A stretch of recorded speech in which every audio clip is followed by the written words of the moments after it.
আল্লাহ সুবহানাহু ওয়া তাআলা এই আয়াতের 5 নম্বর আয়াতে হযরত মূসা আলাইহিস সালামের ইতিহাস নিয়ে আসছেন।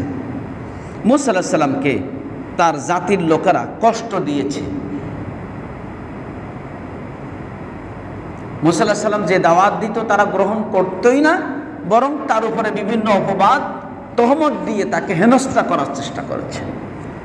অন্যান্য নবীদের ব্যাপারে যা করেছে মূসা আলাইহিস সালামকেও তাই করেছে। আমাদের নবীকে মনে হয় করে নাই। উনি সর্বশ্রেষ্ঠ নবী, সেরা নবী, শেষ নবী, ওনাকে মনে হয় কষ্ট দেয় নাই। আমরা যা দেখেছি হাদিসে, ইতিহাসে, সব থেকে বেশি কষ্ট দিচ্ছে মুহাম্মদ সাল্লাল্লাহু আলাইহি ওয়াসাল্লামকে। কি বলেন?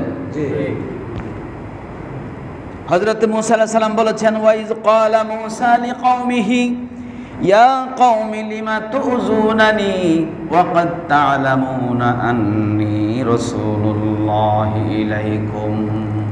ও আমার জাতির লোকেরা, তোমরা কেন আমাকে কষ্ট দাও, অথচ তোমরা জানো আমি তোমাদের কাছে আল্লাহর পক্ষ থেকে রাসূল এসেছি। সুবহানাল্লাহ।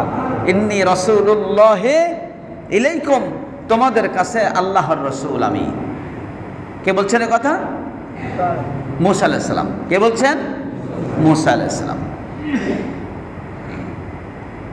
ওরা কি কষ্ট দিছে কথাটা একটু বলি।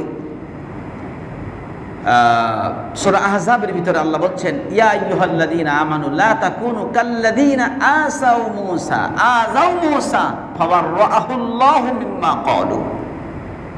ওই আয়াতের তাফসীরে বুখারী শরীফের মধ্যে লম্বা বড় একটা হাদিস আসছে। রাসূলুল্লাহ সাল্লাল্লাহু আলাইহি ওয়াসাল্লাম এই আয়াতের তাফসীর করেছেন।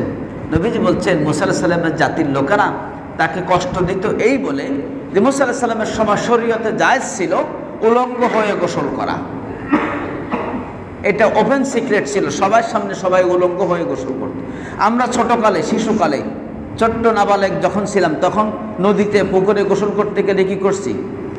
খেলার সাথীদের সঙ্গে প্যান উপরে খুলে থিয়া নদীতে নেমে গেছি গোসল করতে। গেছি না? কে যান নাই কইতে পারেন?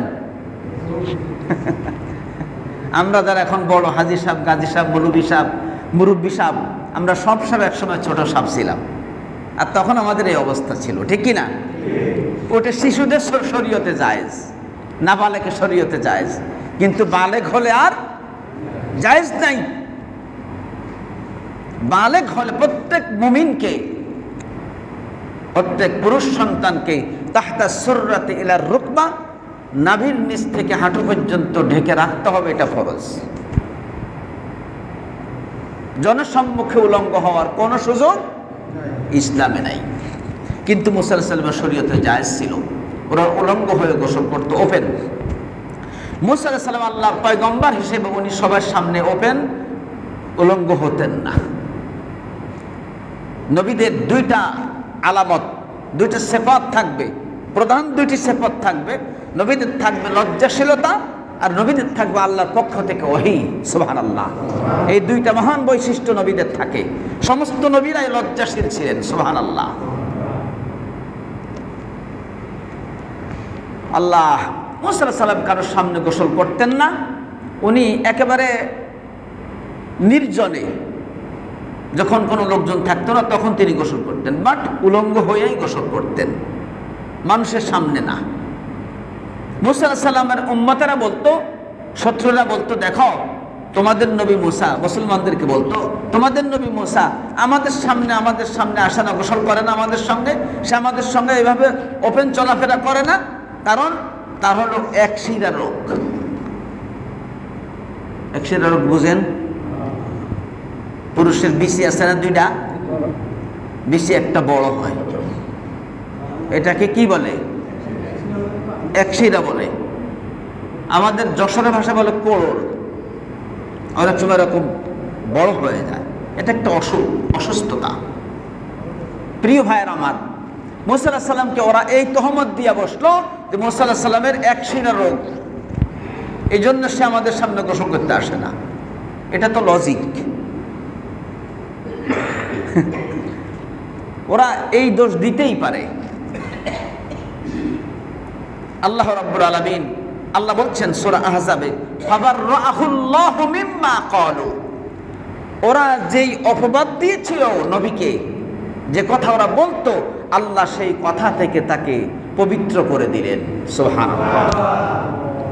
মুসা আলাইহিস সালাম গোসল করতে নামলেন নির্জনে, তার কাপড় লুঙ্গি বা পায়জামাটা খুলে পাথরের উপরে রেখে ভাঁজ করে দিয়ে তিনি নামলেন গোসল করতে। পানিতে ডুব দিয়ে উঠে দেখে তার কাপড় নাই, কাপড়টা চলে যাচ্ছে পাথর সহ। পাথরে কাপড় নিয়ে যাইতেছে। পাথরে কি ঠ্যাং আছে? কচ্ছপের মতো যে হাঁটবো, কিন্তু পাথর চলে যেতেছে। উনি অবাক, অ্যাস্টনিশড হয়ে গেলেন নবী। সর্বনাশ, আমার লুঙ্গি চলে যেতেছে, কাপড়। উনি উঠা, এই ইয়া সাউবি, ইয়া সাউবি, আমার কাপড়, আমার কাপড়, কইতে কইতে পাথর দৌড়। উনি যত দৌড়ায় পাথরও তত দৌড়ায়। সুবহানাল্লাহ। কার হুকুমে? আল্লাহর হুকুমে। আল্লাহ বলছেন ফাবাররাহুল্লাহু, আল্লাহ পবিত্র করলেন তাকে। আল্লাহ কেমনে করবেন পবিত্র, এটা তো আল্লাহরই জানা আছে। সুবহানাল্লাহ। আমার ভাইয়েরা, বনি ইসরায়েলদের এক সমাবেশ হচ্ছিল। পাথর দৌড়াতে দৌড়াতে ওই সমাবেশের মাঝখানে চলে গেল। মুসা আলাইহিস সালামের সেদিকে খেয়াল ছিল না। উনি ওনার কাপড় কাপড় বলে, আমার কাপড়, আমার কাপড় বলে চিল্লাতে চিল্লাতে পাথরের পিছে পিছে গেল। পাথর দৌড়াইয়া সমাবেশের মাঝখানে হাজির হয়ে গেল। মুসা আলাইহিস সালাম ওইখানে গিয়ে সবার সামনে থেকে লুঙ্গিটা নিয়ে তাড়াতাড়ি করে পরে ফেললেন। ইতিমধ্যেই সবাই দেখে ফেললো মুসা আলাইহিস সালামের কি অবস্থা। অ্যাক্সিডেন্ট রোগ আছে না নাই? দেখা যাবে না? এতক্ষণ আল্লাহ প্রমাণ করে দিছে। সুবহানাল্লাহ। এরপরে যারা শত্রুতা করত মুসা আলাইহিস সালামের সঙ্গে, এই দোষ দিত, অন্তত পক্ষে এই ঘটনার পরে ওরা আর এই দোষ মুসা আলাইহিস সালামকে দিতে পারে নাই। অন্য দোষে দোষারোপ করছে, বাট এটার থেকে আল্লাহ তাকে মুক্ত করে দিয়েছেন। সুবহানাল্লাহ। এই ঘটনা মুসা আলাইহিস সালাম তার জাতির লোকদেরকে বলছেন, তোমরা কেন আমাকে কষ্ট দাও? তোমরা জানো যে আমি আল্লাহর রাসূল। ওয়াকাদ তা'লামুনা, তোমরা জানতেছো, আন্নী রাসূলুল্লাহি ইলাইকুম, আমি তোমাদের কাছে আল্লাহর রাসূল।